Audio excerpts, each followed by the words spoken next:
prospect of genocide has dragged the United States back into another war in Iraq. President Barack Obama authorised airstrikes against Sunni militants in northern Iraq after they drove tens of thousands of Yazidis onto a scorching mountain. The insurgents are demanding the religious minority group convert or die. The airstrikes have stopped the advance of the Islamic State fighters, and 20,000 Yazidis have been rescued. But many more remain trapped, desperate for food and water. President Obama says he won't commit ground troops to the conflict, but he has conceded that the United States may be in for a long campaign. Shortly, I'll be speaking with the US Secretary of Defence, Chuck Hagel, but first, this report from Matt Peacock.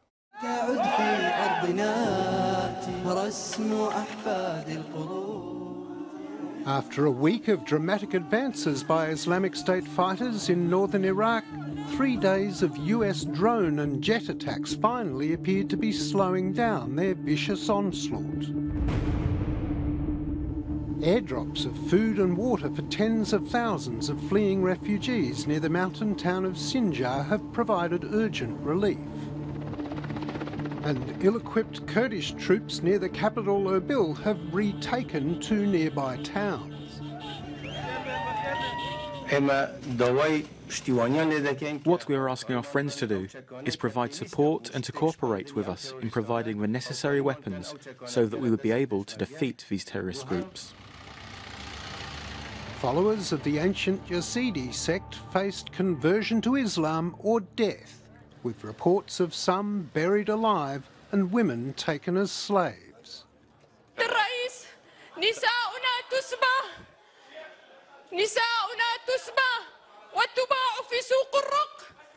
For the time being, dropping in food and water and cutting off anyone who'd come up to the base of the mountain will buy them time, but it's buying time.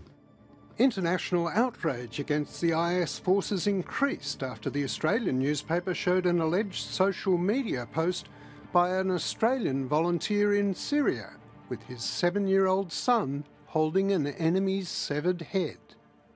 There are some of these radical Islamists who have no recognition of human values. The fact that he's beheaded a person, but then he would expose his 7-year-old son, and we see the clear evidence in this newspaper photograph. It's one of the most shocking things I've seen ever. It's really hard to know what to say about it. It's just totally wrong. It's barbaric. We will continue to provide military assistance. US President Barack Obama has ruled out American troops on the ground, calling for Iraqi Prime Minister Nouri al-Maliki to form a more inclusive government to resist the Islamic push. But in Baghdad, there are reports that Mr al-Maliki is digging in, mobilising his special forces in the capital. So they need to find a way of engaging with local communities who are living in fear of their lives and say, trust us, we'll come, we'll be there, we'll back you up. So if you rise up in this town or this city, we'll be right behind you. And frankly, at the moment, that's a tall order. But that is what's needed, not Australian or other foreign troops, believes the 2-term Australian Army Chief, retired Lieutenant General Peter Lay. They don't want us in their lands, and that's clear from their rhetoric, so we have to be very careful about introducing any of our troops there.